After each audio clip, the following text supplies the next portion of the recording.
Hey everybody, welcome back. If it's your first time joining me today, welcome. If it's not and you were here for Foodie Beauty, then thanks for coming back. So we're gonna look at McHenry Cruiser, bad boy, about his time being homeless in California and also being in jail in Cali.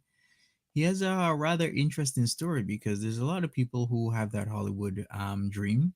A lot of us do, where we think that we can maybe make it, typically when we're younger.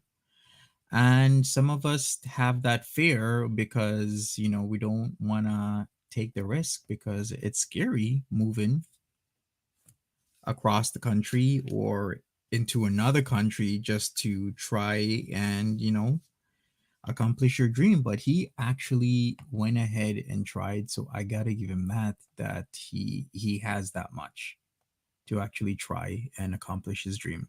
Hey, that I'm checked. Hey, Lady DMA. Hey, VJ, Cecilia. We got Natsuki. We got Mary, Melanie, L. Karen. What's up? John, Bernie, Ghostbird, Sandra, Cinderella, Daddy Kevin, Cecilia Cajo, Grandma Smurf. Hi there. We got Tabitha T, Plastic Blinking Stars. What's up? One Small Moose and Deborah W. Thanks everybody for joining me. CMC's Blacktooth, welcome. So what we're going to do is go over McHenry Cruiser's story because I find it very interesting what he did and what he tried to accomplish. Like I've said, you miss 100% of the shots you don't take. So I really respect a person that can try and have their dreams happen, work. So I have nothing but respect for this story that a lot of people would be fearful about, is what I will say. So let's go. We got Curl Connections. Hey there, Auroras. Red Robin. Hey, Tip Top. What's up? I should actually put this in the community tab section somewhere else. Yeah, that's what I'm going to do. Okay, we're going to get started soon. Let me just do one quick tidbit and then we are gonna keep it pushing. So once again, this is McHenry Cruiser. Monty After Dark. We had a conversation about what he's really about, and everybody has their issues or problems. He is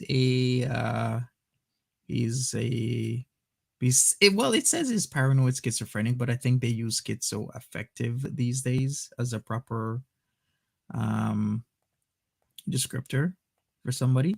So let me post up live now with McHenry Cruiser content. And then I'll put the video in. And we're going to do this. And I got to post. And then we're good. All right. Let's go. It's done. Robert D. Monty, keep pushing and ignore the bullshit. We all love you. Thank you, Robert D. Appreciate it. Thank you so much. I will keep you pushing. All right, let's go.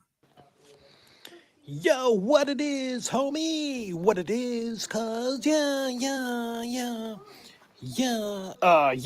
So, I thought I'd make a video detailing via the art of the spoken word exactly what it was like being a homeless gentleman in the city of Hollywood. Yeah. Okay. Listen, I'll spare you the details. I don't Hey, want to Pet take Smart. 10 minutes detailing and depicting the story that led up to why I was homeless. I had a schizophrenic episode that lasted a few years. Mm-hmm. I thought I was communicating via hidden cameras placed around this room right here with people on TV. I'm talking about people on Fox, people on CNN, people on wrestling and various TV shows and all that jazz. I thought it was me versus Hollywood roasting each other because Oh, I did see them insulting me and besmirching my good name and whatnot, but I wait. So he thinks it's kind of like the Truman Show. thought it was like a reality show where we're just talking shizzle to one another. So I was Okay. going to advance the storyline and travel, make the journey to Hollywood to confront them face to face. That's what I was going to do. Advancing the storyline, going to make it epic, going to make it a great deal more entertaining for wherever the audience was. I didn't know, are people watching this on the internet, on Netflix, on some. Well, wait a second. If he's gonna go to Hollywood, but it's already a Hollywood story, kind of like the Truman Show. And in that aspect, wouldn't that be crossing or breaking the fourth wall? Because think about it. If you're already in a show, why would you go to Hollywood that is producing the show? Because then you are pretty much interacting with the producers of the show. But then again, that could actually advance the show. I don't know. Some fucking TV channel that I did not have access to. I didn't know, but yeah. Yeah, he does, Cecilia.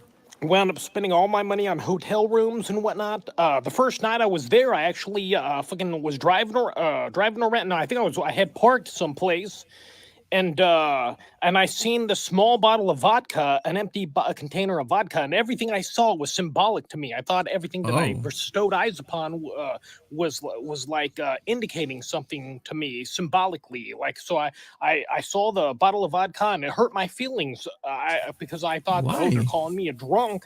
That's what they're suggesting here. They're saying I'm a drunk and I shouldn't have went to Hollywood. So I had hurt feelings and I was walking around. I think I took one of the bus tours, of celebrity homes and whatnot.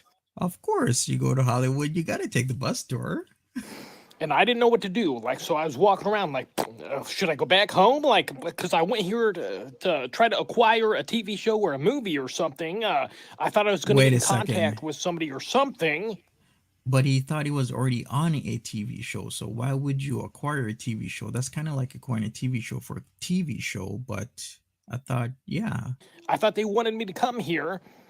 So yeah. maybe they did. Yeah, I know I went there to advance the storyline and whatnot, but like I thought, somebody would get in contact with me, I guess.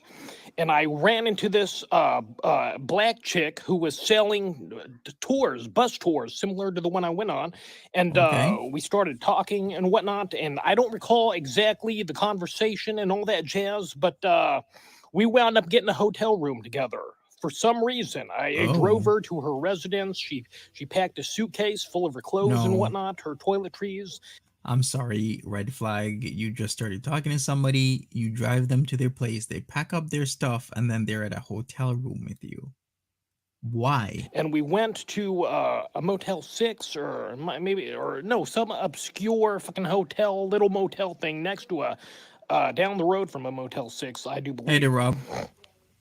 And we stayed together for like a week, and I didn't want to fornicate with her. I guess I could have, but I was afraid it was going to be documented for the historical record and then put on display as some sort of sex tape on a website someplace. Because, like I said, I thought it was the star of a Hollywood Huh. reality show. So I was like concerned, like, listen, I'm not in the best of shape. Yeah, I'm not. I don't want to be in the buff for everybody to see forevermore. It'd be one thing if I put out a sex tape. Well, wait a second. I still don't get why would she pack up all her stuff from her place and then stay in a hotel room with McHenry? I really don't get what is her angle. I could think of certain things, but still, it doesn't make no sense to me. If she's working for a bus tour company, why would she hold up with what essentially is a stranger in a hotel room? That just tells me things ain't gonna work out in a couple days, maybe the same night, maybe in a week. And nobody knew who I was, but I thought I was the most famous person in the known universe. So so I was like, yeah, that's in my own head. I'm thinking, yeah, not gonna happen, Chief. Even though she laid next to me on the bed and was seductively rubbing my thigh, trying to get me in the mood at one point, I'm like, Hmm. not gonna happen, Chief. Nope. In my own mind, I'm saying this stuff, and we were always bickering, always fighting. I would leave, I'd slam the door, I'd go to Super the local confident, mall on Jordan. Hollywood Boulevard and sit in a chair there and just play around on my phone all day, just so I could evade her and not have to interact with her. And eventually, we were like arguing on who's going to move out of the room. I'm like, you move, you got to. Wait a second here. So you're arguing about who's gonna move out of the room, but I thought McHenry paid for the room, unless she was paying for the room half the time. But still, like, what is going? Didn't doesn't she have a place though? The story literally started out as she went home and packed up all her stuff to stay with McHenry at a hotel room. I'd go to the local mall on Hollywood Boulevard and Hey, sit in a Tudor chair there Times. and just play around on my phone all day, just so I could evade her and not have to interact with her. And eventually, we were like arguing on who's going to move out of the room. I'm like, you move. You got a fucking residence. I picked you up. You loaded all your stuff into my car and we drove here. You got someplace to go, and I do not. Yeah, I'm stuck exactly. here, so I should get the room. And then ultimately, I'm like, hey, listen. And I point to the air conditioner vent because she happened to be a singer. I'm like, listen, the whole world's watching. Go ahead and play your album. Go ahead and do that. Everybody's going to hear your fucking music and whatnot. You'll become a very big Hollywood celebrity and all that jazz. I'm the most Uh famous huh. person in the known universe. So, yeah, the whole world is going to hear you. This is your opportunity here. And she looked at me with widened eyes like, this guy's nuts. This guy's crazy and insane. What? Because obviously I was a nut job. I was a fucking uh, huge nut job, suffering from a bout of schizophrenia. I didn't know that. I thought it was a reality store, and What happened to him? McHenry Cruiser is eccentric. He's different. He's a type of guy who, is online, been online for a while. And as he just said, he was suffering from a bout of schizophrenia at the time. He now states it's schizoaffective disorder.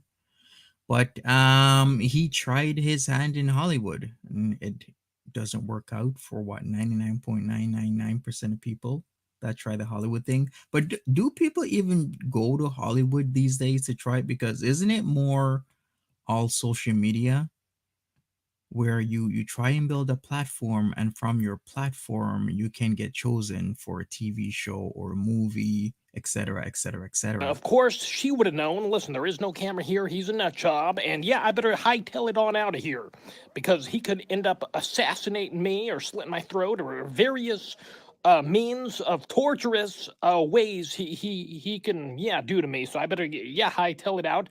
And so she left, and I had the room for like another week, and then Okay. I stayed at a Motel 6 for like $100, 90. I think it was $90 a day for the night. $90, I guess, not bad. Uh, But then that $90 times 30 days, essentially a month, adds up over time. So yeah, I was spending ludicrously. I was getting like expensive pizzas and whatnot. I got a pizza from this one place on Hollywood Boulevard because Hey, outside of the Lindsay. place, I seen a guy in a green shirt and a guy right next to him in a red shirt. And so I thought to myself, oh, listen, they're symbolically telling me something here. If I procure this pizza and devour this in the motel room, somebody from Hollywood is going to visit me at the room that I rented, and yes, they're going to bestow the contract upon me, and I'm going to sign for a 3-picture deal or some sort of TV show or something. So yeah. So I did. I went and procured the pizza and fucking drank a Bud Light, Oh, even though I didn't like beer because I thought she was, when I went there to order, I thought she wanted me to get the beer. So I did get the beer and I drank that and ate a couple of slices there in the restaurant and took the rest back to the hotel. wow. He really is finding imagery or meaning in a lot of things. Was this guy who Chantal was talking to? In some ways, when about 2 or 3 weeks ago, she did mention McHenry Cruiser Bad Boy, and that McHenry Cruiser Bad Boy was trying to date her. I do believe that she did put him in her community tab, but it just didn't work out. So now we're here. Was McHenry Cruiser alone? Does he have family? Or why is he alone? He is not alone. He does have family. If you look at his videos in the past, you will see videos of him with his dad, and they used to do, couple videos together. Because I've been looking through his library, he does have an extensive library of videos that are rather interesting, especially his earlier ones when he talked in a very candid type of way, just being very realistic and forthcoming. There's a lot of stuff. Like there's ones where he's super goofy. There's ones where he's just being straight up with you about issues in his life. So if you're looking for, something interesting to watch, maybe look at his library of stuff. But yeah, he does prefer to be alone because of his schizoaffective disorder, I believe. So he just, especially in the car rides and whatnot. long story short, my mother called and said, listen, do you need a ride home? Because at that point, they had towed away my car. I had lost where I had parked my car, and it got towed by this Wait a place called second. Hollywood Tow. Losing where you forgot where you parked your car, McHenry? Come on. I can get it when people do that in parking lots. I've done that once or twice, and then after the first or second time, I made it a habit to always make sure where I park the car because I didn't want it to happen again. But to lose your car in LA and get it towed, that is something because then, there's some major fees racked up. The dailies on it being in the pound and whatnot can put you out. Exactly, kind of like a dude, where's my car moment. But how can you not remember where your car I was? went around various places looking for it and could not find it. Could not get a hold of anybody on the phone. Even though I called them, they said they didn't have it. I guess they just wanted it for themselves. Those dastardly evil heels. So yeah. And when I was with the black girl walking around looking for it, she said, "Hey, listen, let's go out and we're going to find this." And I said, "No, it's my gift to Hollywood. They can have this because, Have your listen, I'm going to car? get a movie deal. They're going to buy me a new Okay. Porsche or a Lamborghini or something in return. This is a practical joke. Yes, that they're utilizing right here. Yeah. So, yeah. Exactly, Cecilia. So I never went and looked. And yeah, my car got taken and my Wait a second. He also did one thing that's rather interesting. He said the word Eva heel. If you don't know what a heel is, I know that term from wrestling. Heel is when you play the role of like the bad guy. So it's a pretty much a term that all wrestlers are familiar with or wrestling fans. So a heel is a wrestler who portrays a villain, bad guy, or rule breaker. So you'll pretty much act in a very antagonistic fashion. And if you want to know why McHenry is using that wrestling term, because yeah, he used to love wrestling, want to become a wrestler. He's been through a lot of stuff. Like he used to bodybuild at one point in his life. He used to be a security guard. mom was offering me a This, I will say, McHenry actually isn't shallow in terms of like the depth of his character. If you really want to know more about him, I'll say just check out his channel because there's a lot to yeah, him. my car got taken, and my mom was offering me a way to get back home, and I turned it down because I was like, listen, I'm going to be fucking homeless. I don't care. I'm going to advance the storyline again. I'm going to be homeless. It's going to be more exciting. Yeah, that's just what's going to happen here. And then we hung up, and yeah, it was at that point, listen, I was out of money, or rather, I spent the remainder of what I had in the bank, and even beyond that, yeah, I overdrew my bank account, staying another week at the mom and pop hotel room, whatever that was called. Yeah, and yeah. So Okay, at that point, I was rendered homeless after that, and yes, that sucks. just walked the streets, various places up and down Hollywood Boulevard, up and down Sunset, thinking to myself, well, somebody's going to contact me. They're not going to allow this. They couldn't possibly. I'm a big star. I'm a big celebrity here. Yeah, Hmm. but they did. I was homeless for a good 4 months, my friends. 4 months. That is scary because I've been in situations like that, coming to or going to a new city. You don't know anybody. You don't know anything. You are on your own. You literally have nobody else but you. If you've ever been in that situation before, you know what he's talking about. If you've never been in that situation before, well, can I say congrats? But yeah, it is a very scary feeling to be somewhere away from family with no money and now essentially homeless. Lady DMA says, I have lived in Southern California for a whole life, 55 plus years. I have seen a lot of changes. I'm sure you have because LA has changed significantly in 5.5 decades. So you've seen everything pretty much. And let me tell you what, I was trying to shave periodically every couple of days. I'd try to shave my face with a razor. I had all my toiletries, razors and whatnot, clothes and all that jazz. And I kept these little bitches, these little fucking tattletales. Well, that's what my 5-year-old would call it. Well, shut up, douche. Yeah, I remember. Just a side note. I had a security job at one point. way before Okay, yeah. this, and I I remember. was We're in gonna go over that. a heated argument with my supervisor, and I'm like, "Listen, my coworkers are a bunch of tattletales."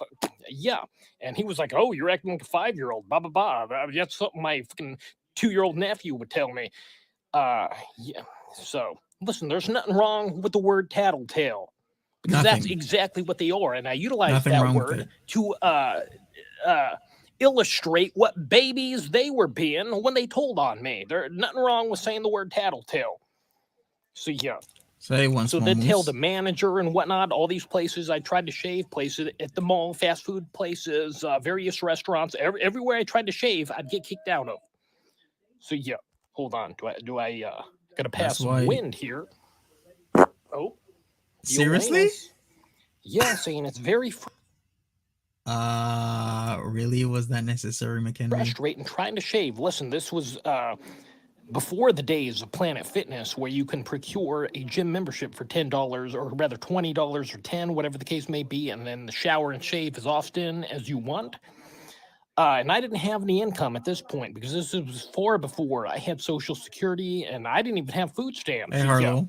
So eventually, I gave up the notion of even trying to shave my head or my face. I just grew long hair and a full fucking a ZZ Top beard. Yeah, that's what I did. Okay, And ZZ Top. you could tell Shout definitely I outs to was a ZZ Top. homeless pile of S word. You know. See, and at this time I was stealing at various places because I thought Hollywood was allowing me to steal. Oh, And I thought I deserved I had the right to steal because hey, I'm this big store and you're not compensating me. a lot of people can have that type of thinking because they came here, they've spent all their money they've saved up, nothing has happened, so they feel like society might owe them. Jordan says, I've been to LA many times for work. It's a strange place, super rich and super poor people. Exactly. It seems that type of situation that has occurred in US history is about to occur again, or is occurring again, depending on your thinking, where in the past you were either super rich or super poor. Then the middle class started becoming what would be more for norm for a lot of people or the majority. But now the middle class is shrinking, is what a lot of studies is saying, that we're now having this juxtaposition between being poor and being rich, while middle class is just becoming less and less and less. You're not compensating me for being a big, huge fucking celebrity here. And so I'd go at various stores like the 99-cent store, various other stores. I think, what was it, Tahoe Joe's, or is that a restaurant? I don't know. Yeah, but I'd steal, like I stole almond I butter. should, maybe, I'd go to maybe I liquor will. stores late at night and steal like alcohol, bottles of wine and stuff. So yeah. Hold on. My Exactly, TV's about to shut Cecilia. off here. Damn. Come on, man. Cancel. Cancel, bitch. Oh, that's awesome, Tudor Times. You've turned what you have into a positive. So I'm sure, a lot about Shakespeare. You know a lot about Tudor history. See, you turned what essentially what most people would think would be a negative. I don't think really being introverted is that negative. It's just how you are. You just are introverted if you're introverted, extroverted if you're extroverted, and you just apply more strengths to your weakness, because everybody has a weakness. Yeah, Just make your weakness very strong, is all I will say. yeah, and like I said, I was seeing symbolic gestures everywhere that I thought were telling me things. And there was one evening I was intoxicated off a bottle of wine and on Hollywood Boulevard, and I saw this scantily clad a lady walk by me with an umbrella. Uh, she had a short skirt on and whatnot, was dressed very seductively, and I thought Hollywood was calling me a whore. That's what, because I used to be a Huh? webcam model well over Wait. a decade ago to pay my Whoa, McHenry was a webcam model? What? Okay, he's done a lot of dressed things. very seductively, and I Hey, thought Debar. Hollywood was calling me a whore. That's what, because I used to be a webcam model well over a decade ago to pay my rent when I had my own apartment and whatnot. And yeah, I thought they were calling me a whore, some sort of a whore. Like, what are you trying to say? I'm feminine or something? You're trying to say, what are you trying to say here? So I ran up to her and I swatted her fucking umbrella, and she screamed at the top of her lungs like I was going to attack her or something. And then I was like, "Oh shizzle!" And I hightailed it on out of there. Uh-huh. Like I was more scared of her than her of me. And I saw these various fucking symbolic things all the I time. see, Like Lady D, there was man. one time when I saw an elderly man walk by me because I had found a sleeping bag, and that's what I was sleeping in nightly. I had various places on Hollywood Boulevard or Sunset or wherever I could Okay. find some place to settle in for the evening. So at one point I was in the sleeping bag about to go to sleep, and I saw it was still daylight, and this elderly man was walking by me hunched over, just scooting on past me. And I thought, symbolically, Hollywood's calling me a pussy, they're calling me a bitch, and that Wait a second. I don't understand. Why are certain things symbolistic and others aren't?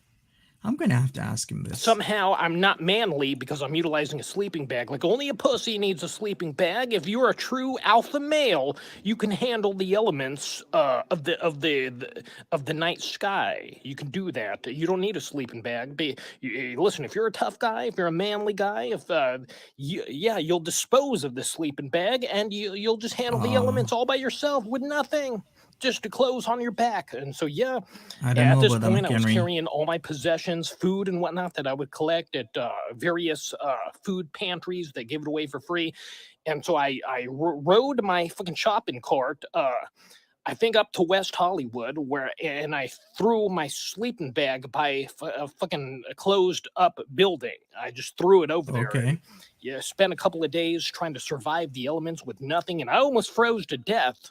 And I did this because I was being overly macho and thinking, Yeah, you could have gotten oh, sick. well, they're besmirching my good name, thinking I'm a pussy, I'm a bitch, I can't handle it. I'm going to prove them wrong and whatnot. After a couple of days, I'm like, fuck this. I don't care what they think of me. I'm going back to get that fucking sleeping bag if it's still there. And I rode the shopping cart all the way back over Uh-huh. to West Hollywood, and there still was the sleeping bag right where I left it. And True tip I top. wrapped that around my neck and wore it like a Superman's cape. And I rode the shopping cart back to wherever it was that I was sleeping for the night. And yeah, so that was good. Yeah, I mean, there's What so a many story. intricate stories from my time being homeless that I could document for the official record here, but this is going on 15 minutes. I mean, I I met Andy. mean, I didn't meet him, but I Andy was Dick? seated by these guys who looked like they were fresh out of the 60s. They had long hair, they were smoking weed and whatnot, shirtless, a couple of them grouped together, like it might have been like three or four of them. And yeah, they were like hippies. And at that point, hanging out with those guys for one day, Andy Dick walked by, Oh. walking by towards Hollywood Boulevard in that direction. I don't know where he was going, but yeah, I did bestow eyes upon Andy Dick, famous comedian. Listen, he had an Okay. MTV show at one point.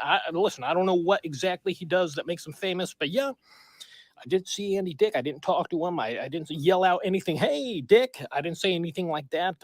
Yeah. I Why remember not? Wait a going into a second. Maybe that was the moment that could have changed his life. Maybe say something to Andy Dick, get his attention.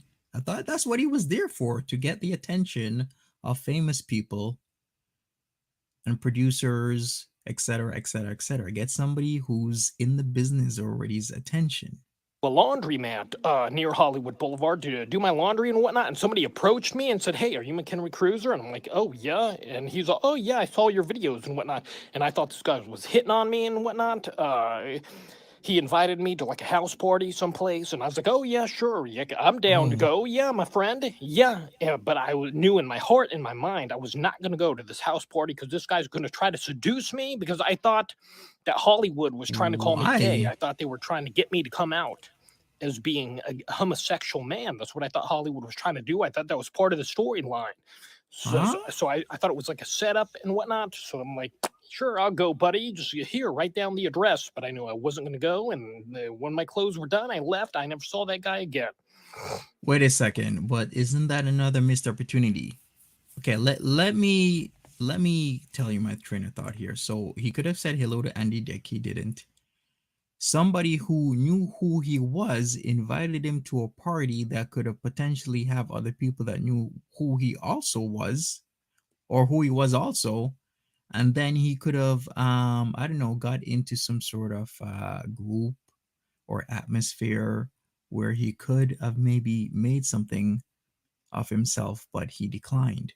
So those are two clear moments that, in my opinion, he kind of dropped the ball on. Oh, there was a time when this black guy approached me. I'm just chilling on Hollywood Boulevard with my shopping cart, and he approaches me, and he like wanted to buy me a meal from this chicken place. I forget what it's called, and I'm like, oh yeah, sure. And he went and he got me some mashed potatoes and chicken and whatnot. He's like, hey, you want to come back to my house? And I got some shoes I want to give you. I'm thinking to myself, okay, this And is a did it get setup struggling? situation, but I'll make this entertaining for the show that I think I'm on. So Wait a second. Let's go back a little bit. So he met this guy, and he started talking about shoes. mashed potatoes and chicken and whatnot. He's like, hey, you want to come back to my house? And I got some shoes I want to give you. I'm thinking to myself, okay, this is a setup Oh, situation, but I'll make this okay. entertaining for the show that I It think I'm on. is. So I'll go ahead and go to this guy's residence. So I'm It does seem like a setup situation. pushing the cart and we're going to his residence someplace nearby, and I park my shopping cart on his porch. We walk in, he's got these Nike shoes all over the place, boxes of it,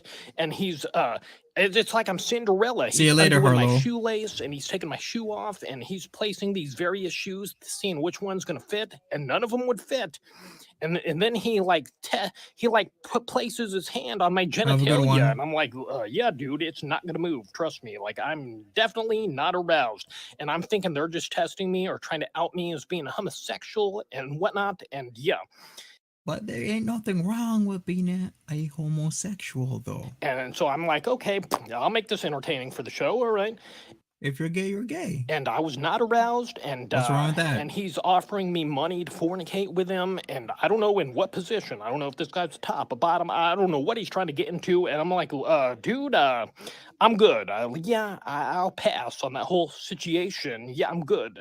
Don't need to fornicate. Don't need the money that bad. And he's like, okay, get out. Evie or Very Vi? sternly, very yeah.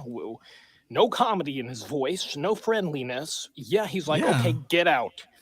He was looking to do something with you, McHenry. I mean, in all honesty, that situation could have gone south a lot, or could have been a lot worse. I'm like, all right. And I went and I got my cart and I hightailed it on out of there. And I even stopped somebody. And I'm like, yeah, Hollywood just tried to prove that I'm some sort of homosexual. And yeah, I think I just passed the test. Augustine says, luckily he didn't come up missing. Exactly, that is an extremely dangerous position that you're in. So sometimes you just don't know where you are. You're in somebody's home. They tried to, do something with you. You didn't want to do anything with them. I mean, it could go really bad a lot of times. So luckily it didn't for him. So I'm good. And they kind of chuckled a wee bit. And I'm like, all right. And then I went on my way.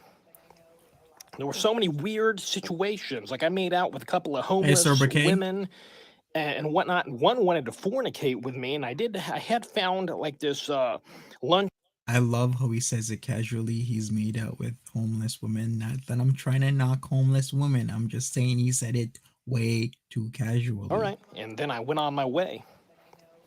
There were so many weird situations. Like, I made out with a couple of homeless women and whatnot. One wanted to fornicate with me, and I had found like this lunch bag full Okay. of condoms and sexual lubricants. Really? And I could have fornicated with her, and I didn't, because again, I thought like it was being documented for the historical record and whatnot. And she did urinate in front of me. She pulled her pants down to her ankles and exposed her buttocks before my Yeah. very eyes and urinated in the road. And I thought, wow, they don't even mind nudity being on the show. Hopefully it's on HBO, Cinemax, Skinemax, something, because yeah, this is definitely adulting right here. Mm-hmm. And something that is quite normal in a lot of areas. There was one night when I thought this elderly gentleman on La Brea Boulevard. We were sleeping there by a building, and I thought he was insulting me somehow, symbolically by the way he was positioned in his sleeping bag. I thought he was supposed to be me, like he was supposed to be somewhat of Oh, a homeless version, like a homelessly, or however you want to phrase it, version of me. Like I thought he was mocking me, like so he was some sort of Saturday Night Live version of me on the road, like mocking me to my face. And he was sleeping, and then I whipped out my genitalia and I urinated it, and he was at a what? slant No, downward in position from me, and my urine just fucking drizzled all the way down and fucking made no, contact with him. I fucking urinated, and it made contact with him, and it slid down his whole fucking length of his body. So I definitely no. urinated on this gentleman. I'm sorry. Listen, if you're watching, I'm sure you're not. You're a homeless dude. Yeah. But yeah, I did urinate on you, and my bad, homie. Exactly, Lady DMA. There was one time when my hair was so long and my beard was so dense that I went into this hair cutting facility, and I'm like, dude, I need you to shave my head and my face, give me a nice shave, trimming rather with the clippers and whatnot. And he did that, gave me the haircut, trimmed up my beard and whatnot, Mm-hmm. and then I hightailed it out of there. And he tried to stop me. He was the guy in his older years. He's like, come back, and I just fucking hightailed it out of there. Wait a second. So you did a beard and dash? Is that what he's saying? He did a beard and dash? Because that's what I think I heard. And he did that, gave me the haircut, trimmed up my SNEC? beard and whatnot, and then I hightailed it out of there. And he tried to stop me. He was the No, guy in you his older didn't. years. He's like, come back, and I just fucking hightailed it out of there. You know, yeah. Being homeless is not fun. I'll tell you that much. It's not fun at all. Uh, you can get into various shenanigans, like twice when I was in Starbucks, I had to defecate, and both times an employee from there, they must have unlocked the door. I don't know what. I don't know how they got in, but they interrupted my defecations and fucking came right in. I'm like, whoa, what are you doing? My pants are around my ankles, and I had to pull them up. And fucking, thank God, both times I had just finished wiping, and I'm like, Well, why would they just go in like that? I kind of understand that type of idea being in New York. Like, they don't want people to be, doing their stuff in the bathrooms, like shooting up, because if somebody dies in there, they are partially responsible. Lots of legalities to that, so they do check, but to just come straight in, that's kind of awkward. They didn't knock or anything. up, and fucking, thank God, both times I had just finished wiping, and I'm like, get out of here, get out of here. And they're like, oh, sorry about that. Yeah.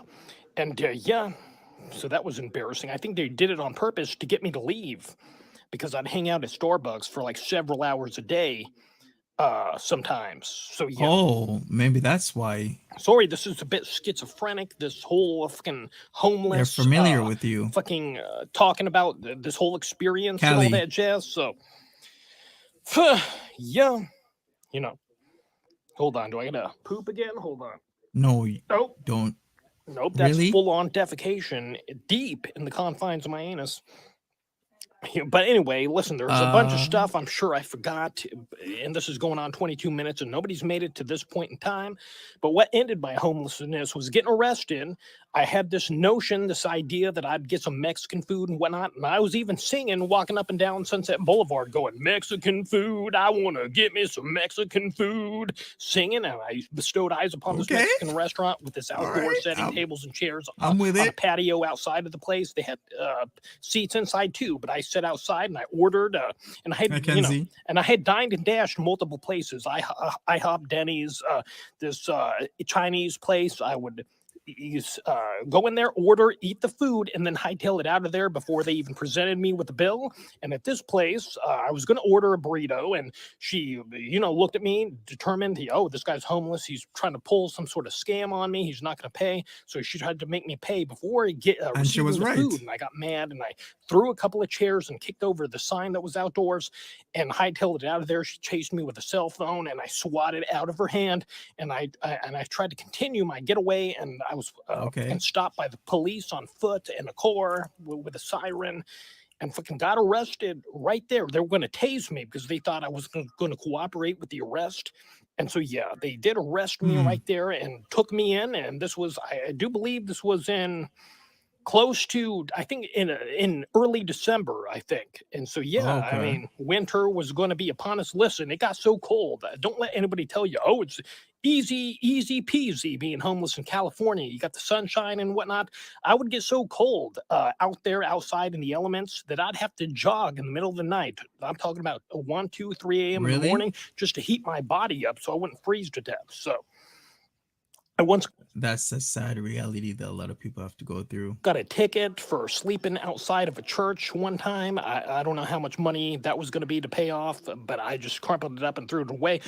That's another thing I hate. Because I watched a documentary and I started doing readings on that, like giving tickets to homeless people.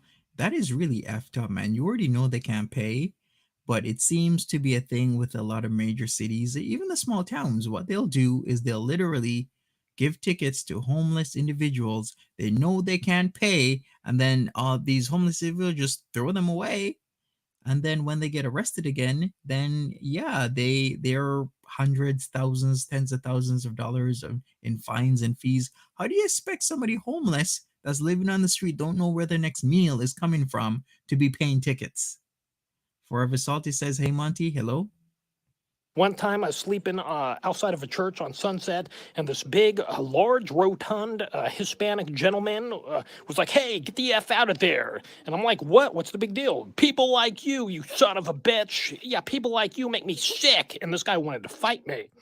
And I almost got into a bunch of different fucking physical fights when I was homeless. I mean, so many people wanted to fight me, and I saw you know, all the time old men would walk by me, and I thought Exactly, symbolically they Shy were Mom. mocking me and whatnot.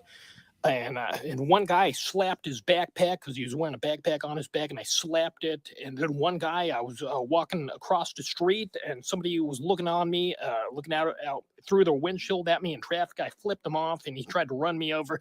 I mean, there were so many. You know, because I was schizophrenic, seeing symbols and everything that was presented in front of me. You know, I could have Mm-hmm. killed various celebrities if I was one of. Okay, trigger warning here. Trigger warning. Shy Mom says they stopped that ticketing the homeless thing a few years ago because of the outrage. Yeah, I remember watching the documentary once again.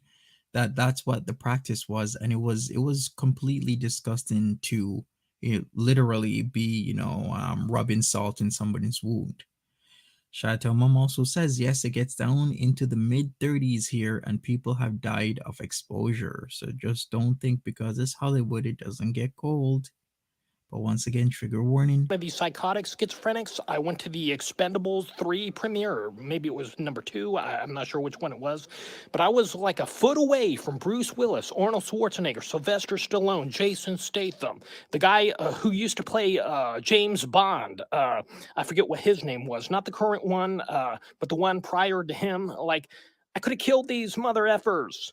If I was one of these psychotic schizophrenics, I could have been like that guy who shot John Lennon. I could have listen. I could be worldwide famous. I could be a household name right now if I Hmm. took out Arnold Schwarzenegger, the guy who. I mean, I don't even Why know if would he you was want to do the governor that? at this point yet, or I don't know. I'm sure he was already and had moved on from that. But listen, if I take out the governor, the guy who was Terminator, you're telling me I'm not going to be a household name? Certainly, I will. You would have infamy, not you not be famous, but you'd have infamy. That is crafting with Sandra. Who is this guy? This is McHenry Cruiser, bad boy. So yeah, and I even at one point I shook hands with Jack Vale, the YouTuber, the YouTube prankster Jack Vale. He was walking down Hollywood Boulevard. It looked like he was with a group of people pointing out different shizzle. It looked like he was giving an official tour to these people. And I thought, oh, this is a storyline. He's interjecting himself into the Oh, it was storyline Sean here. I'm going to go up Connery. and shake his hand. So I approach him, and he's looking at me like all bewildered. Like, why is this guy approaching me? Who is this dude? And I'm like, hey, how's it going, Jack Vale? I just wanted to shake your hand, my friend. And he shook my hand. And I'm like, oh, thank you very much. And then I just left. So yeah, there was man, so much shenanigans being homeless, so much stuff. I can't even remember all of it. I Pierce mean, Brosnan. yes. So yeah. So I just wanted to document part of this.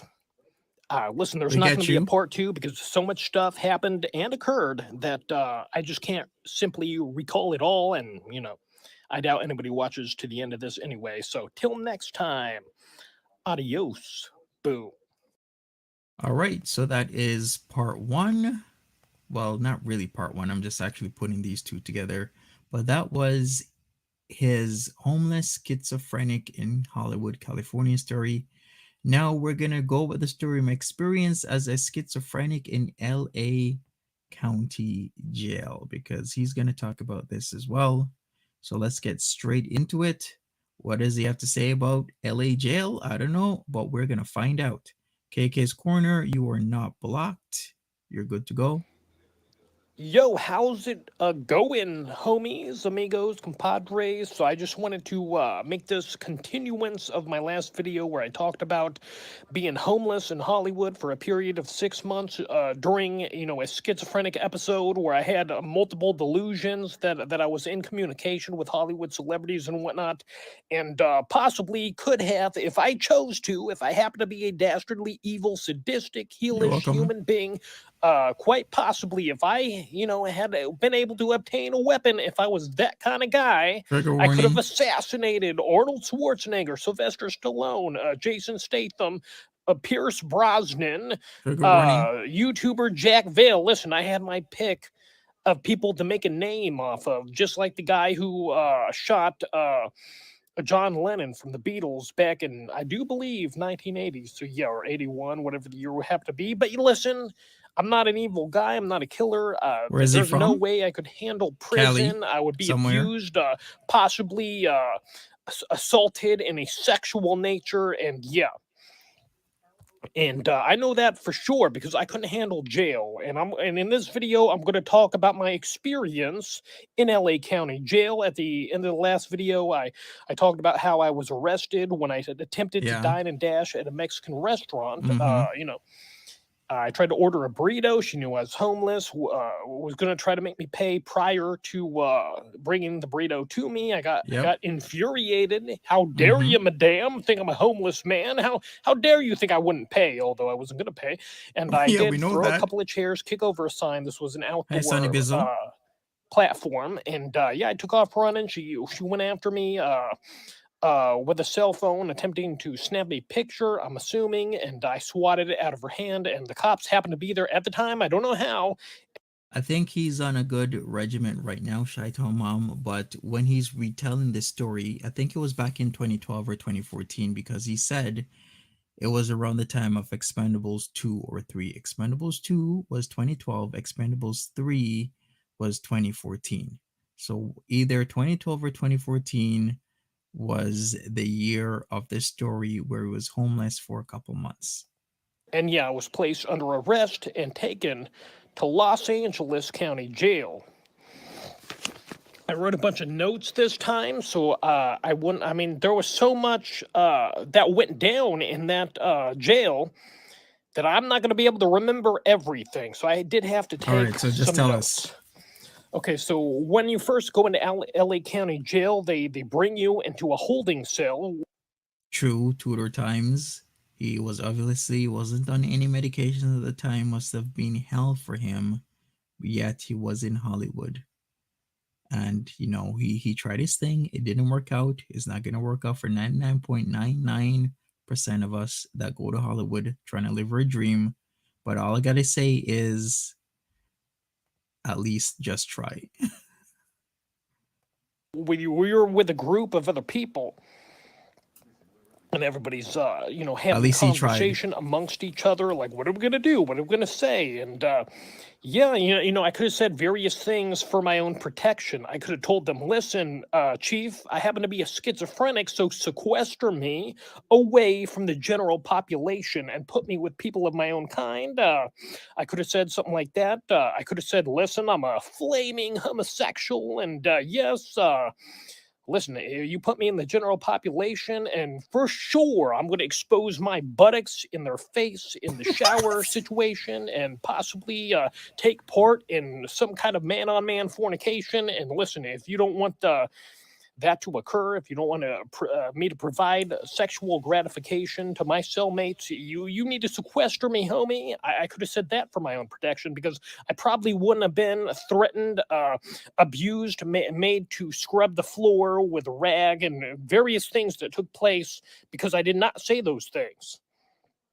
When asked, I said, I'm a straight Is man. that I am a true? straight man, but like I really want to know because I've never been in that type of setting. If you say that, will they put you into? Will they sequester you? Let's just use the word he's saying. Will they actually separate you from Gen Pop, or they don't give a shit?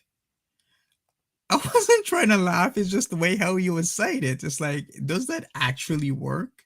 Because I really don't know. Sobriquet, do you know if that actually works?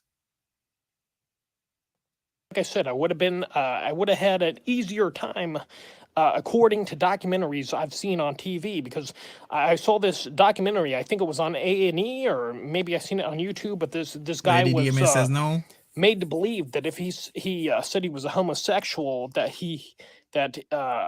it would have been less violent. It would have been he would have been there would have been less threats on his life, and he would have had an easier time. So he went ahead and said he was a homosexual, and was placed with those that orientation of males there at the prison he happened to be in. And That kind of makes sense, Sobriquet. Sobriquet says no, especially not an overcrowded jail. They've heard it all, so they'll still just put you in with everybody else.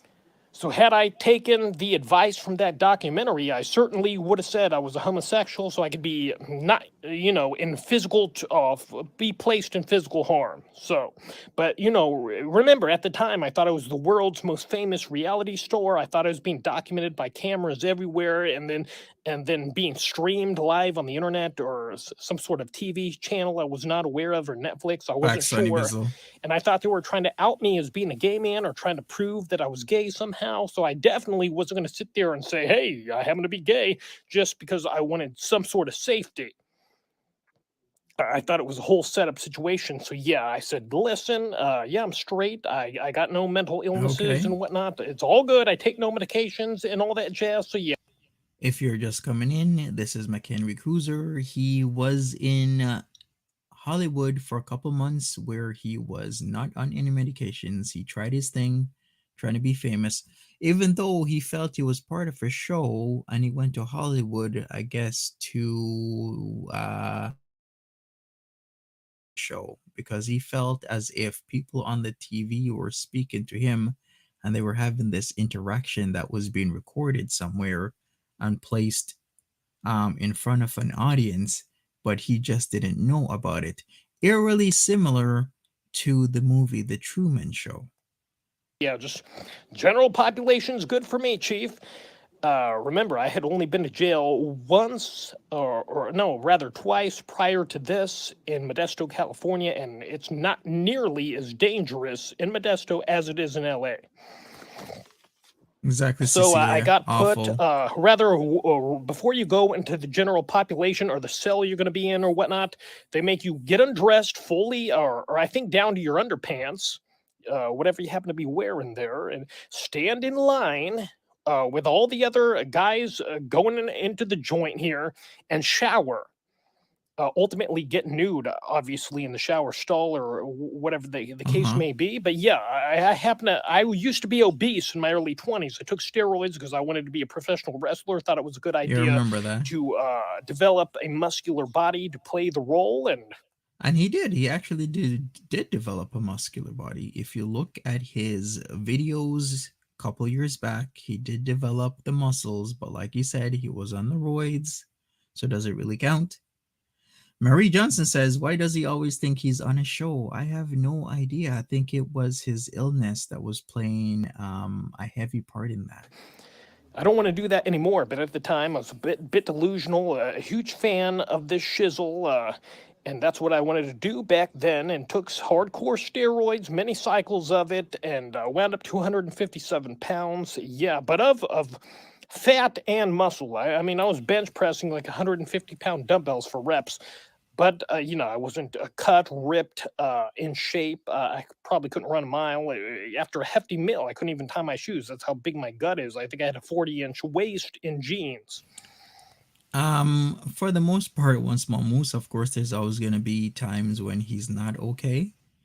And to be not okay sometimes is okay because you're just really being real. If you try your best, and sometimes you can't be at 100%. So even if you look at his latest videos, there's times where he's saying he's just not okay.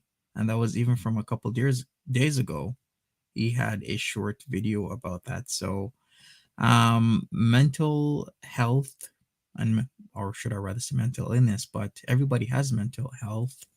Not everybody has a mental illness or multiple mental illnesses. But if you're struggling with it, it's okay to struggle as long as you're trying your best, is what I would have to say about it. Ghostbird says it's a paranoid delusion, indeed. So yeah, I developed stretch marks as a result of gaining weight and then losing it. And I did not want to stand in the buff in a line of other gentlemen where they could bestow eyes upon that situation and talk a great deal of shizzle. It would have been a great deal embarrassing. That's the reason I didn't want to do it. So when it came turn, he was checking everybody like, all right, you go, you go, you go. I was still in my clothes. He's like, well, dude, what the F? You got to get a shower. You need to get undressed right now. And I threw a hissy fit at that point. I figure, listen, I really don't want to get down to my underpants or get in the buff in front of people that can bestow eyes upon me. So the only thing I can do, aside from sucker punching this guy, is cry. So Oh, I threw Sonny a Bizzle. hissy fit. I cried. Fluids emerged from both eyeballs. I was in hysterics and completely broken down and Exactly whatnot. one And this small guy was so moose. disgusted. He's like, all right, you know what? I don't give a fuck, okay? I don't care if you shower or not. Fuck it, just go, just go. And I was able to go into my cell without showering. Now, I don't Wow. know the reason why they have these guys shower. Perhaps they don't want bed bugs or Multiple reasons. Yeah, that's one of filth them. or Cleanliness is one of the reasons. disease in their facility. And I don't blame them. And I'll get back to that later on in this video. So they took me to a cell, and I was by myself at first, and it had a TV, not in the cell, but across from the cell I could view it through the bars and whatnot. It might have been in the cell. I can't remember if it was in the cell or out of the cell. Whatever the case may be, I was able to watch TV. And I had a hell of a time. You got to remember, I was homeless for like 4 months, sleeping on the street on Hollywood Boulevard and Sunset in a sleeping bag that I happened to find on the road someplace, all in the elements. I mean, it was a great deal cold. It was rainy some days. So yeah, I was very Possibly relaxed, very CDC. comfortable. Yeah, I was very excited to be in this cell, to be able to watch TV again. I was comfortable. I was living large. So yeah, let me look at my notes here. I wish I had a pause button on this fucking video here. So yeah, yeah. Oh yeah, and by the way, every time you get transferred to go to court, all your court excursions and whatnot, for when you got to plead guilty or innocent and all that jazz, you got to get fully nude when you come back from court to the jail. You don't have to take off all your clothes, but you got to lift But up that your makes shirt sense. above your nipplage and whatnot, expose. That makes sense. Lady DMA says Foodie Beauty always talks about not being afraid of jail. Send her to Linwood. She won't be so cocky. Yeah, a lot of people say they're not afraid, but they would be terrified. Jail is not a laughing matter. It's very serious. Back from court to the jail. You don't have to take off all your clothes, but you got to lift up your shirt above your nipplage and whatnot, expose that, and turn around, show your back. You got to pull down your pants and spread your anus cheeks and whatnot, and that was embarrassing. And there was one time there, the first time I had came back from court, that I refused to spread my butt cheeks because again, listen, I might have had stretch marks back there. It would have been a great deal embarrassing. So I'm like, no, I'm not going to do Oh. this, Chief. Not happening, buddy. I was not going Hmm. to spread the anus, and so they took me and put me in this like discipline cell by myself, and Oh. and they wouldn't let me out until I did it, and I was screaming, "You mother effers! Get me out of here!" And they're like, "Hey," they were laughing at me. They're like, "You shouldn't have came to prison, dude." They were saying that kind of shit and mocking me, and Wait a second. One thing I don't get about this story that just came to my head. Don't they know that he's off his meds? And if he's off his meds, shouldn't they provide him with the appropriate level of care?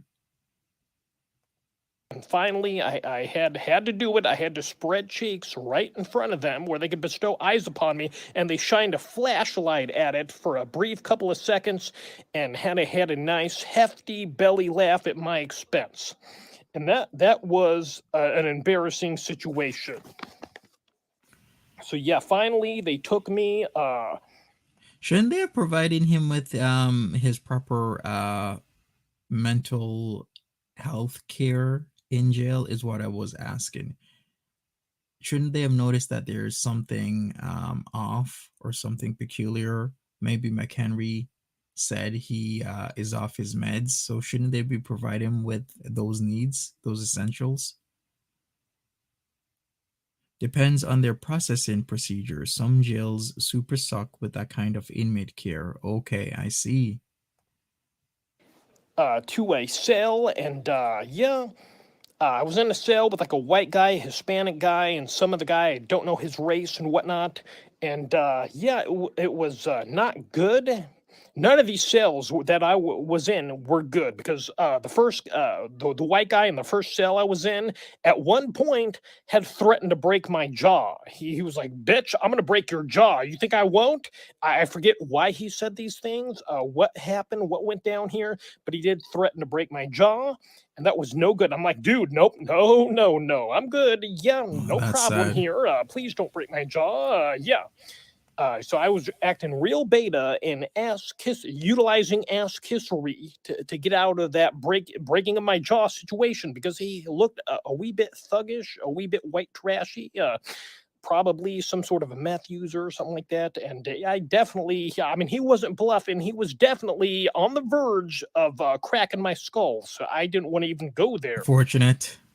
And I remember after that, I was in the top bunk and I felt something moving around my pubic area. And I What? reached down and I procured something from there and squished it in my thumb and this finger and it bled. And I was like, oh, WTF? So you had something moving around in your nut hairs and you squished it. Welcome to LA County Jail. in my thumb and this finger and it bled and I was like, oh shizzle, what is this, an STD, what's going on here? And I literally thought that somehow I had picked up an STD because I didn't know what it was, and it turns out it was a bed bug. I had all kinds of bed bugs all over me, in my pubes, on my physical body and whatnot. And but I didn't want to take a shower because I didn't want to have to make that journey through the cells, Right, people on Sober both K? sides, behind bars, and have them bestow eyes upon me in the flesh. That would have been a great deal embarrassing for me. They certainly would have talked shizzle and all that jazz. So yeah, I did not go to the showers.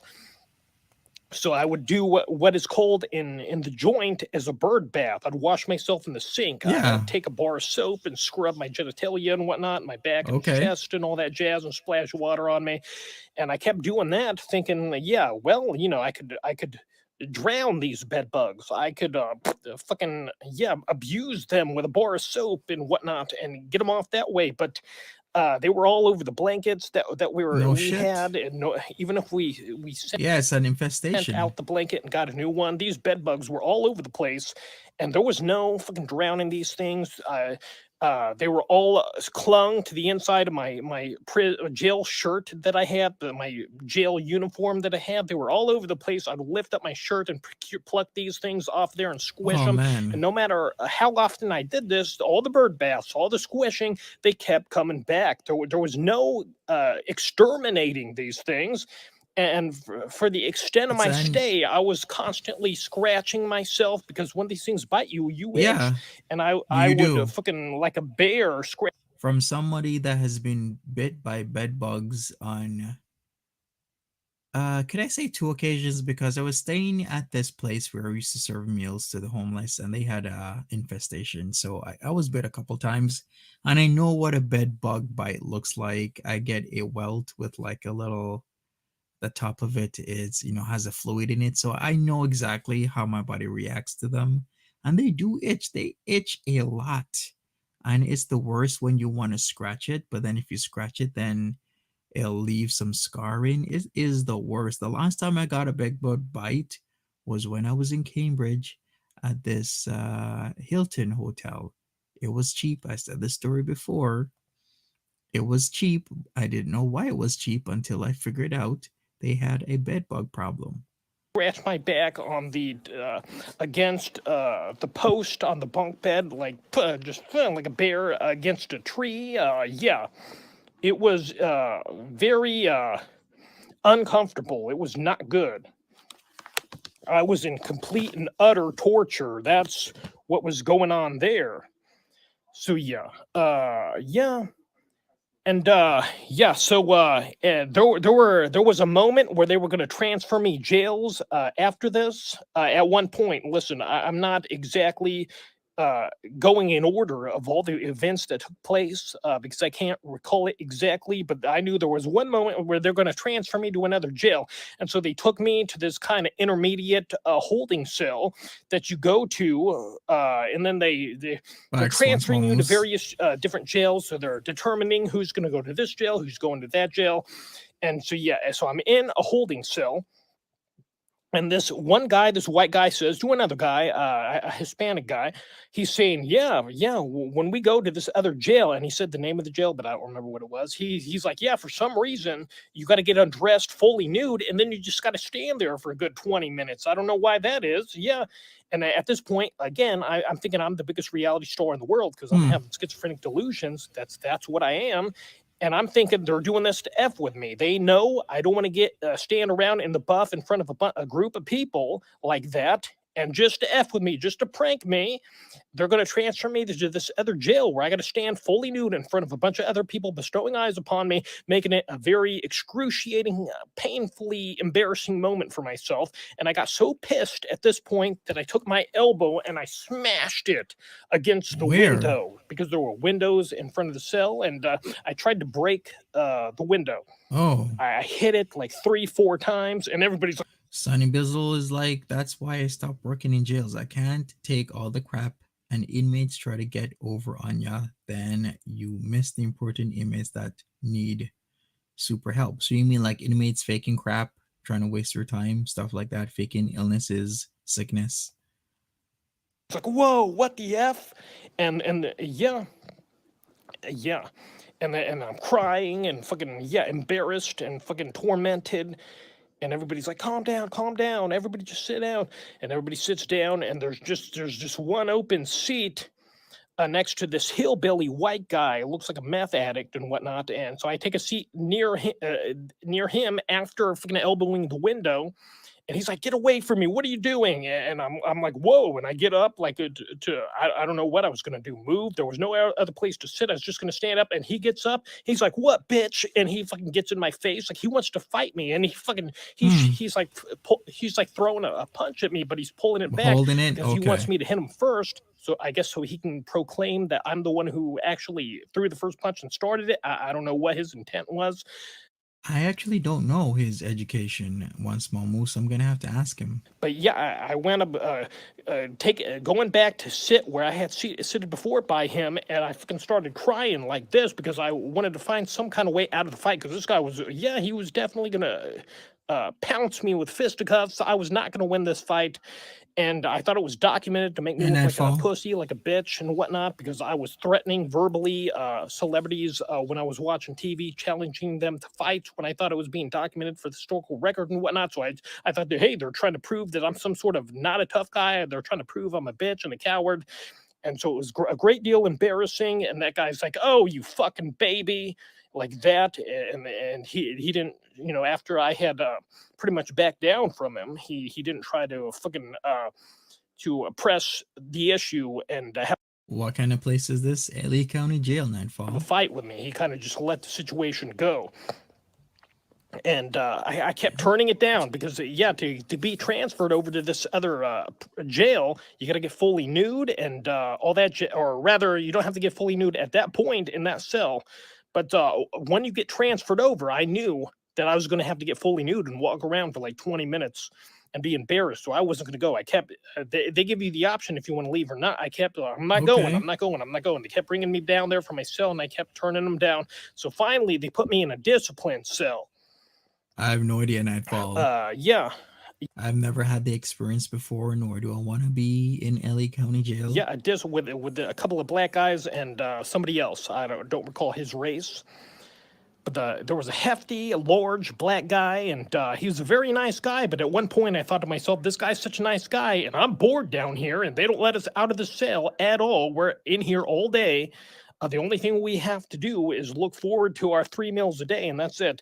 And he had a couple of books on his bunk, and I thought to myself, he's such a nice guy. I'm just going to procure one of his books to read.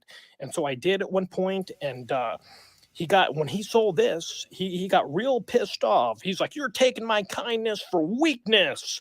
And he at that point he started Exactly. threatening me to break my jaw and whatnot. And I was sitting against the wall. Yeah, and he took my head and he smashed it against the wall like such. And he was like bullying me the whole time and threatening me and all that. And Yeah, yeah, some people are like that in jail. and I finally had to transfer out of that cell. When one of the guards passed by to do their fucking daily or hourly fucking checks on the cells, I'm like, dude, get me out of here. This guy's threatening me. He already smashed my head against the wall. I need a new cell. Yeah. So finally, Horrible. they went and they took me to the cell of this other black guy, very ripped and lean, physique, having black gentlemen and whatnot. And yeah, that did not go well because I kept passing wind the whole time I was in that cell. Yeah, Sober K has a point. The guy probably would have let him borrow the book if he asked. There is this thing called respect where, if you're new, you got to respect, rules that are general plus rules that are specific. General rules as how to interact with your other inmates, plus specific rules how to interact with your cellie. Because your cellie might not like certain things that another cellie may or may not like. So you got to know how to interact with whoever you're, in a cell with. And that's just how it is. It's life. Plus, you got to be respectful. You don't touch anything that's not yours. You ask if you want to have permission to borrow anything. You don't just pick shit up. You got to do what you got to do. There's rules in jail. Even I know that. Hey, Nikki Chuckles. Oh, I thought they were putting Beano in the food just to embarrass me and whatnot. Because I kept passing wind, and this guy would get very mad. He's like, "Listen, you gotta fucking fart, go to the toilet, pull your pants down, fart in the toilet, and flush, so I don't smell that shizzle. Because stop farting." And like, I didn't want to do that because I didn't want to, like I said, I didn't want to be nude in front of anybody. And prior to this, you do have to defecate or urinate in front of everybody else in the cell. And what I would do is take my blanket, throw it over me and defecate with a blanket over me where nobody could even fucking see through the blanket. I had it fucking. Man, that must be hard being an introvert and in jail where people are like looking at you all the time, like you trying to take a shit. You got your other cellies just staring at you. But then again, I've heard where, in places when you're trying to take a shit, you just tell your other cellies and they'll turn their backs, they'll turn around. You know what I mean? Thrown, yeah, like a net over my physical body, and nobody could see me defecate. And more importantly, no camera that happened to be pointed at the cell could view me defecating because, like I said, I thought it was being streamed for a worldwide audience to embarrass and humiliate me. So yeah, that's why I did that. So yeah. And at this point, I didn't want to have to throw a blanket over me in a net-like fashion. Every time I had to fart and pass wind, so I kept farting, on my bed. And Is it too much to ask? Sometimes, if you have a sheet or stuff over you, you might kind of miss certain things. You don't want that sheet to catch a brown or any brown for that matter. Is that too much? Am I thinking way too deep into this situation with having that sheet over him? Or is the sheet over him a little bit on top of his head, but mostly at the front? So then you wouldn't catch any brown. I'm thinking too deep. Let's continue. whatnot, and he would get very mad. And at one point, he did threaten to break my jaw. and somebody was walking by, some sort of head honcho from the jail, and I said, "Hey, this guy just said he was going to break my jaw. Do something." And she's like, "Ugh," gets real disgusted by it, and she's like, "Just both of you, sit down, sit down." And we both sat down, and this guy's like clutching his chest, like he's going to have a heart attack after threatening me. He was in his older years. He had to be in his 50s, close to 60. I don't know, but he was in good shape because he was working out shirtless constantly every day, like doing pull ups and sit ups and whatnot, had abs and whatnot. This guy was in prime shape and condition, and he would shadow box in the cell. And yeah, he could have took my head clean off, I'm sure. So I Damn, did get those some transferred from that stories. cell to some sort of Another safety cell. cell, some sort of protection cell, where I was in there with a Hispanic boxer at first, and I was throwing a hissy fit because I kept finding these bed bugs on me. And I told him that, "Look, there's bed bugs on me," and he's like, "Stop squishing them. They could have hepatitis." And then he's like, "You probably got hepatitis now." And I'm crying and fucking. I took my Damn. flip flop off and I threw it against the wall. And he stands up, he's ready to fucking throw down. And I fucking Yeah, bad etiquette there. McHenry throwing your flip flop across the wall. That could have gone south a lot more than it did. But let's continue. Let's hear the cower story. down and lay back on the bed and would throw a blanket over me. And yeah, it was not good. So every cell I was in, somebody was ready to abuse me. So yeah. Hold on, let me the Hispanic boxer, constant Exactly, Black thwarting, Velvet. threatening to break my jaw was a common theme. I'm just going over my notes here. Yeah. So yeah, at one point, I was moved out of the protection cell and put into a cell with a midget. Yeah, I don't know why that was at the time. I guess I thought it was to mock me or humiliate me, or I thought it was for Like comedy Cecilia. for the reality show I thought I was on. So yeah, that was a wee bit weird. If you're just coming in, this is McHenry Cruiser. He thought he was on a show, like a real life show, Truman Show style, where he doesn't know he's on a show, but he kind of does. But then it's been broadcast to an audience that he just doesn't know about. But except he kind of does, because he's saying that he thought he was on a show that he just didn't know about and was going to go to Hollywood to kind of ramp things up. All I can say is this is a wild experience, a wild couple of months for him. Mind, he's been through a lot: homelessness, being in LA County Jail, interacting with a lot of different types of people. This one dude that was saying he could get some free shoes, but just really wanted to take advantage of him sexually. That's what it seemed like. The other one was this lady that was doing bus tours that all of a sudden packed up her stuff and was staying in a hotel room with him. That is some strange behavior, but then again, it is LA after all. And yeah, I mean, nothing It's happened Hollywood, with I him. should He say, didn't rather. threaten me with Hollywood. violence or whatnot. He didn't even say anything to me, but I just thought it happened to be a wee bit funny that I was put in a cell with a midget, a dwarf, I guess you could call it. So yeah, after the Hispanic boxer, some other former gang member was put in the protection cell with me, and him and I would work out every day.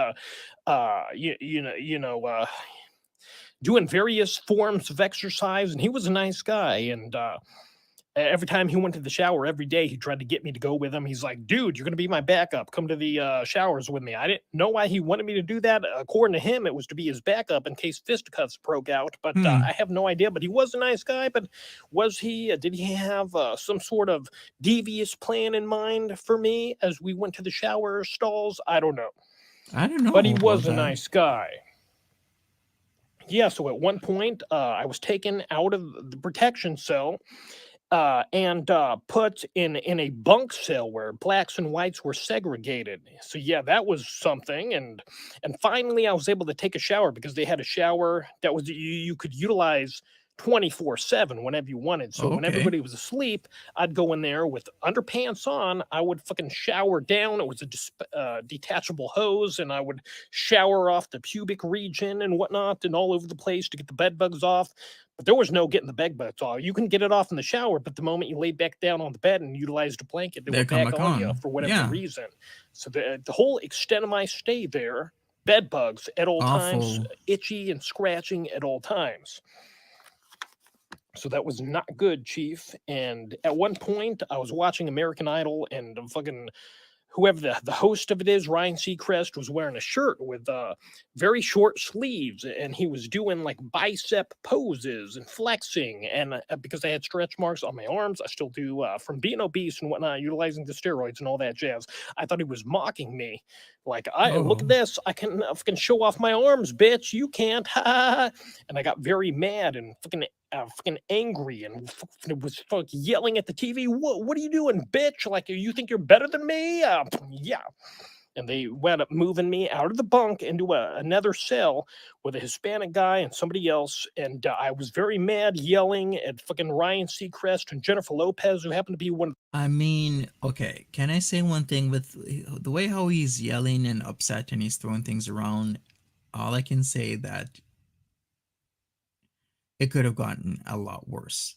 Sonny Bizzle says he does have a good voice and he has notes. He seems smart. Just stay on his meds. Exactly.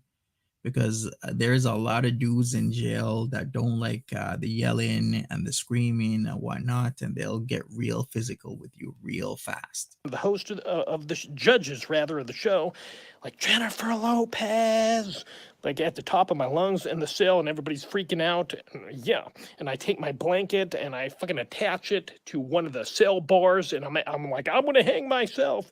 And the Hispanic guy in there is very perturbed, and he's taking it down. Don't hang yourself. And I'm very upset, thinking Hollywood is fucking yeah, besmirching my good name and humiliating me. So yeah, that was embarrassing.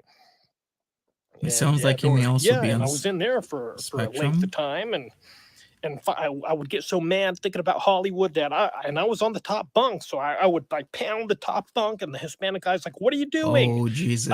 And I'm like, "What are No, you gonna do? Fire me? I'm a star. I'm the no. star of this show." And At least I know one of the worst things you want to do is be pounding on the bunks when people are trying to sleep. You don't do that. You really don't do that sort of stuff. I'm like, yo, these guys were pretty cool to not like literally assault him to the point where he's unconscious, because I've heard of all the stories that this happens when they really, really get super annoyed by beating on bunks, throwing shit around, yelling and the screaming. Sonny Bizzle says, exactly, Monty. Some people can't take the low voices. It could have gotten so bad. Exactly. So now he's pounding on the top bunk. I thought the top bunk was what a lot of dudes prefer top bunk rather than bottom. But okay, let's go back a little bit more. Let's see what he has to I'm like, say. "What are you gonna do? Fire me? I'm a star. I'm the star of this show." And like he's looking at me bewildered, like, yeah, I think you already are fired, my friend." And he has no idea that I'm suffering schizophrenic delusions. He just thinks I'm nuts, and he like, "Yeah, I think you're already fired, my friend." Yeah, and I thought to myself, "Oh shit, did they just fire me from the show?" Because honestly, I wanted to be on whatever the show happened to be that I thought was in existence that just happened to be a schizophrenic delusion. Mm-hmm. So yeah, yeah. And we're done. All right. I think I covered. Oh yeah, and at one point, I don't recall at what point it was during my stay here in this jail, but I happened to be in one cell with Yeah. this Hispanic guy, and somebody else came in with a prison guard, a new person that was going to be in the cell, and this guy that was already in there with me said something like "fuck" whatever this guy's gang was, because I guess he happened to recognize him, and the guy Oh, was like. He said something in retort to this guy, and then wait a second. Can I go back a little bit? I need to understand. So was it his celly that said this? with a prison guard, a new person that was going to be in the cell, and this guy that was Okay. already in there with me said something like "fuck" whatever this guy's gang was, because I guess he happened to Oh, recognize him, and oh, the guy was like, big no he no. said something in retort to this guy, and then ran up to him and started kicking him in the chest as he's handcuffed behind his back. And the guard was laughing, breaking him up. A fight between these two gang members, and I thought, oh, this is supposed to be some sort of entertaining moment for this reality show that I'm on. Okay, all right. And I thought it was just a setup situation. So yeah, Okay, can I say one thing? Not being in jail, but knowing enough that you do not want to be around that type of situation. When your cellie, your cellmate, or either you have one or you have multiple. You don't want to be in the situation where somebody else comes in and though one of your cellmates or your cellmate, depending if it's two, three, or four people in the cell, whatever your cellie does sometimes falls on you when dudes will run up in your cell. Because if they're running up in your cell to attack one of your cellmates, they are not going to just leave you be most of the time. There's some situations where they will, but most of the time when they run up in cells, everybody gets a beat down. Maybe everybody gets shanked. So I know that one of the situations that you don't want to be in is having your celly having problems with somebody else and having that dude or whatever, be running up in your cell, because then they ain't gonna leave you alone most of the time. So So just yeah, I kept going back and forth to court during this whole time, and finally, I pled guilty because I was talking to my public defender, and he said, "Listen, if just plead guilty now, and then stay here. You only have to stay here for a couple of more days, and they'll release you." Yeah, so because otherwise, I guess I could have got probation somehow, but if I would have, they would have released me, and I would have done something else. I would have been in jail. They would have took me back to jail for a lengthier amount of time. So okay. whatever the situation was, I just agreed to stay there. And then after that point, that I thought was going to be a couple of days turned out to be a couple of weeks. This guy fucking Wow, lied to me, weeks. or fucking I Damn. don't know. I misunderstood him, but yeah. Yo, you mean your public defender did that to you? Said it's only going to be a couple of days and then it turned out to be weeks? I've heard stories like that as well, where they tell you one thing, it's only going to be a few days, don't worry, just plead guilty to try and get you away from you being a problem for them. That's some dirty ass shiz right But they there. did finally release me from this jail. And I fucking, as I'm in the cell getting my regular clothes back on, there's this black guy talking to some other guy in there. And he's like, "Yeah, well, when I get out of here, I'm just going to go home. I'm not going to call anybody. I'm not going to fucking do anything. I'm going to get on the bus and go back home." And I thought, oh, they're telling me what to do. The fucking people in charge of this reality show, they're telling me not to call anybody, just to go back home. So I wound Yeah, up, he had a bad lawyer. after they released me, uh, I was just wandering the street. I asked somebody where the Greyhound bus was, and there happened to be one just right down the road.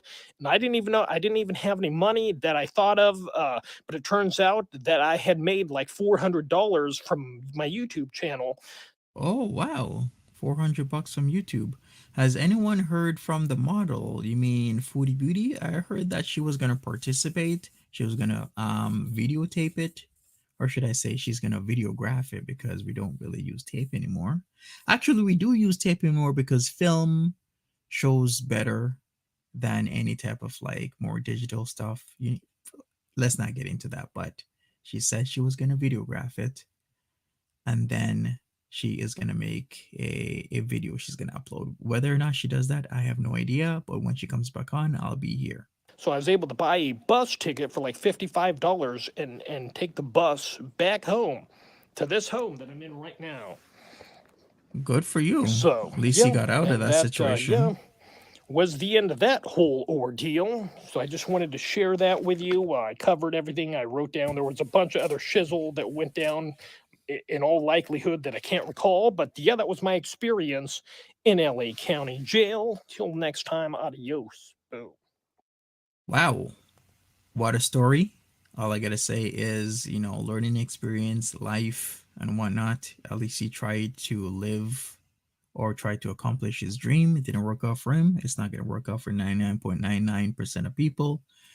He went to Hollywood. He stayed in a hotel for a while. Then he got homeless. Then, after homeless, he was in jail for quite some time.